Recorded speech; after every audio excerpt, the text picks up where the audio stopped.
So I believe that this morning we're looking at Joshua chapter 2, and it's quite a remarkable story in so many ways about someone whom we've come to admire. And of course, when we look at the end of the story, we see that she is part of, Rahab in particular, is part of the genealogy of Jesus himself, as mentioned,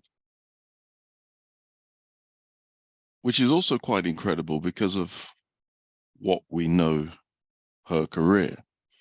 I don't know how many of us in the prayer line this morning would have as personal friends someone who works as a prostitute. How many of you actually actively have a friend right now who's a prostitute? But I don't think we actively go out to choose, or in fact, we would rather avoid people whom we don't necessarily see as being part of our life. But when we come to Joshua chapter 2, what we're finding is, of course, Moses has died. Joshua is now leading the people, and they are now going to take over the land. And again, even then, when we say take over the land, when I was reflecting on this in preparation, it's not a comfortable thing as well, in the context of, we live with war and so on and so forth, and we see the war that's occurring right now in Europe, and the ideology of Putin and Russian nationalism and so on and so forth. And we would say, well, there's no justification at all in what's being done. And it's interesting because, as in Joshua chapter 2, there is a religious element of the current war, as you may recognize that in Russia, it's Orthodox Christian faith, and from what we've understood, assuming that's true, Orthodox has, or at least the Orthodox fathers in Russia of the Russian Orthodox Church, have somewhat given their blessing to Putin and doing what he's doing. And here we're dealing with a war that is where somebody, an invader, immigrants, one might say, from Egypt, escaping slavery. Well, they were immigrants into Egypt, etc., and now they're going into Canaan under the belief that, well, this is our land because God has given us the right to take it. But of course, there's people living there. There's people in Jericho. They've been there for a while, but God has mandated that the people, his people, are to take that land. And what may we actually also question, well, what makes that right? Why should God actually displace a people who are in a place, and it's going to involve a great deal of death? And of course, when we're going through Joshua chapter 2, you'll see that this was happening. And these are sort of questions that we have to sort of question what actually is happening here. So when you go into Joshua chapter 2, we find that, spies were sent out and so on and so forth at the very beginning. And so you're finding that what they are trying to do, or what they're seeking to do, is to ensure that the actions that they lead, are one that will ensure military success. And in fact, when you look a little bit later down into Joshua chapter 7, you'll find that actually spies were sent before each major battle. And of course, which would also go to seem to suggest, or would suggest that, whilst God has said, this land is going to be given over to you, of course, the reason God wanted them in the land was not simply a sense of nationalism, but there was a purpose for the entire world indeed. because God has an interest beyond just the people, beyond just the Jewish people or the Israelites. God had an intense interest for the salvation or for the saving of the entire globe or the entire peoples across the world. So nevertheless, they're going there. The spies are sent out, and they go to this first. They spy the land, and they go to a particular city that is key for military success, or in its downfall at least, and that is Jericho. And they go to the house of a prostitute, Rahab. And I wondered to myself, why would they go there? Where would the best place to hide, particularly in a city? Why there? Was it because it's a place where nobody would particularly, it was I'm sure Rahab's home was known for what it was. Maybe it was the place where you could somewhat hide in plain sight, in as much that people, particularly the natives of Jericho, wouldn't necessarily be too keen to be known to be, the men, of course, to be known to be there. But whatever the reason, they went there, and a relationship between the spies and between Rahab was formed. But it's interesting that she says something. She talks about the fact, as it comes out, that the word comes out that spies from Israel are in Jericho or are in the vicinity. She begins to talk with the spies, identifies who they are, etc., etc. And instead of reporting them to the Jericho authorities or the police, she actually confides in them, and she actually says that the people of Jericho are actually scared. They're actually in fear. They've heard what God has done through the Israelites. And this is interesting, that she would do that. She, in effect, sells out her own people. Now, we would see it as, woman of great faith, etc., etc. We would have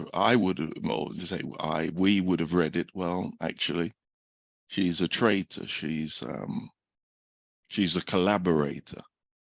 And of course, in wars that we've had, and certainly, on the island south of the part of the British Isles, was it Jersey or Guernsey?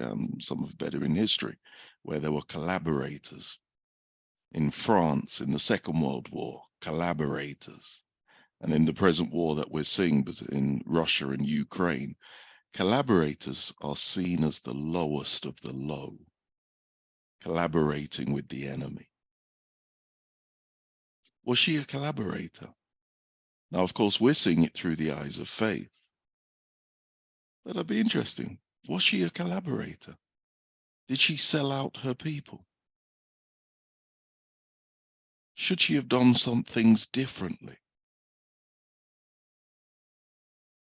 Was she just being in part of her character?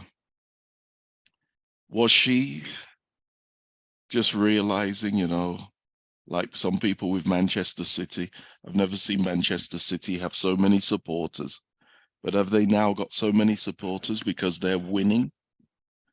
Living in Luton, because Luton have got promoted. You see more Luton football shirts now being worn proudly. Why? Because they've got promotion.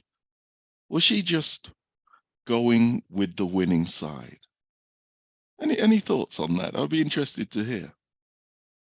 I think it's interesting to consider that if she had given them up, her reward could have been greater. Because, the king himself had sent out saying, listen, we know these men are there, bring them out. But then she decides not to. And that would not only have brought death to her, like we see in modern warfare, collaborators are killed and all the family with them. Mm-hmm. Her whole family would have been wiped out. And if that had happened, Christ's line, genealogy line, would have been seriously disrupted.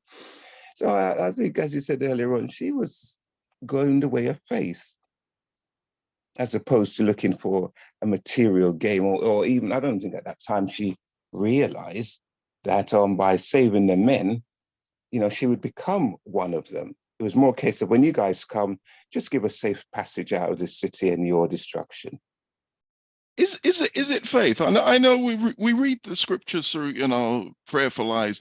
Did she pray this thing through, or was she just saying these guys are gonna beat us? No, she was following the history. She heard what they could do. She heard what they had done. And I think it made her mind up that these people are going to win. I want to be part of these people. May I say? Go ahead. I know the Lord has given you the land, and that the terror of you has fallen on us all. And I would like to connect this statement with a question you asked earlier. What makes it right for God to give that land to a group of people and basically condemn the inhabitants there? There's a text written in Genesis 15, I believe it's verse 16, where God promised to Abraham that land, but the reason he would not give it to Abraham at that moment, it is because the iniquity of the Amorites has not reached its limit. So it's almost the same thing in today's world. A time is coming when things will come to an end, but God is patient, giving us time to repent.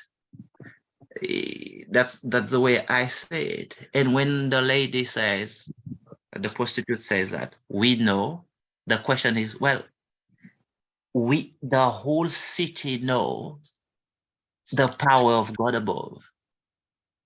Any sign of repentance? No. It appears that only that low morality lady is the only one who allowed the fear of God. And when she saw the spy, she decided to act upon it.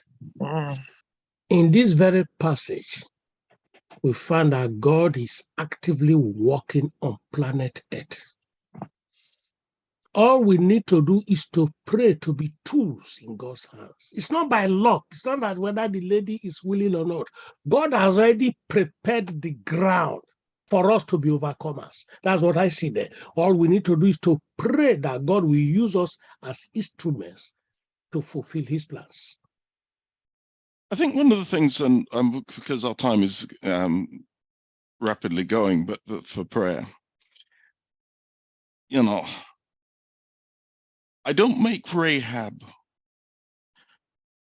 at this point what we might term a saint. And what I mean by that is she's a prostitute. At this point, she seems to be actively engaging in the profession of prostitution. However, and as has been said, God is able to use all kinds of people, and people who we might not, and to be blunt, Rahab, as she is at the beginning of this chapter 2, will not be welcomed as a member of the Luton church if she's still actively engaging in her prostitution. That's a reality. However, that doesn't deny the fact that she's able to weigh up situations, and I might call this a seed of faith. She's able to recognize that what she's hearing on the news, the stories that are coming out about a people that were once enslaved in Egypt, but are now moving out of their territory over a generation and a bit, 40 years. They've already defeated a number of kings. She's recognizing at these early stages that these guys are not just, this is beyond military, just a military, incursions. These guys are seriously being backed by divine forces. And remembering that in the near Middle East in which she was living, it was a polytheistic society. People believed in gods for their own cities, for their own nations, and they also recognized the gods of other nations, but they would say that their God, their personal God, was more powerful than the God of another nation. And so when there was a military conquest, it wasn't simply about military force, might, or wisdom. It was also an association with the God who's behind that attacker or that defender. And so with this, she's recognizing all this. She has a faith. She would clearly have been a polytheistic, worshiping whatever God, but she's recognizing from news reports, crossing of the Red Sea. We've never heard anything. They didn't build a bridge or anything. They crossed over. What was it? 1 million or so people. How's that happen? And then the news reports that the Egyptian army tried and they all drowned. So all of this begins to work in her mind. There's some divine force behind this, and I need to be a part of it. She's recognizing at this point in the strength of the city of Jericho that there is a greater power, there is a winning power, there is a winning nation that is coming their way. And she, in this, you may call it the seed of faith, and it is, and I would say it is very much a seed of faith. She realizes, I need to be a part of the winning side because this thing isn't going to end well for Jericho. And she takes all of the risk being a collaborator with the enemy by selling up everything, but she is convinced by what she has heard and witnessed, the miracles of how God has led the Israelite people thus far. She knows where she needs to place her allegiance. And I think that's interesting because, for us today, when we look at what's going through in life and the world and so on, we sometimes forget we're actually in the support of God. We're actually on the winning side, but things may not look like that. We may not have witnessed as yet the crossing of the Red Sea and so on and so forth. We may not have seen these miraculous miracles so far, or we may see the power of the enemy who are doing great things. But she's recognizing there has to be a greater, more powerful divine force leading the Israelites. And I know that and it's not just for herself, she's doing it for her family, as rightly said. She's saying, look, I need to afford protection for both myself and my family. And I want them to be a part of this agenda, of this news item, of this God that's clearly with the Israelite peoples. And so she throws her lot in with the Israelites and with the God, most definitely, of the Israelites. And so for us, I would believe that wherever we are in our life, we have to throw our lot in on the winning side. Now, people supporting winners, it's not new. It happens. I was in Poland a couple of days ago, not Poland, Finland, I beg pardon, just a couple of days ago, and I was sharing an illustration. I went to Luton town to watch a match against Millwall. My boys wanted to go down there, and my boys love football, and they said, "Oh, let's go down to Luton to watch football." I've never been to Luton, and to watch Millwall as well. As if for those who know anything about Millwall, they have a little bit of a reputation. Anyway, I went down there.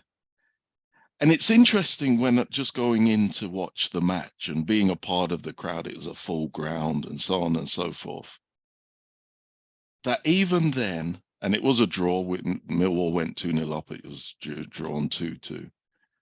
But even then, there was a sense in being a part of that something was clearly happening at Luton Town FC. Never seen them, never watched them once in my life.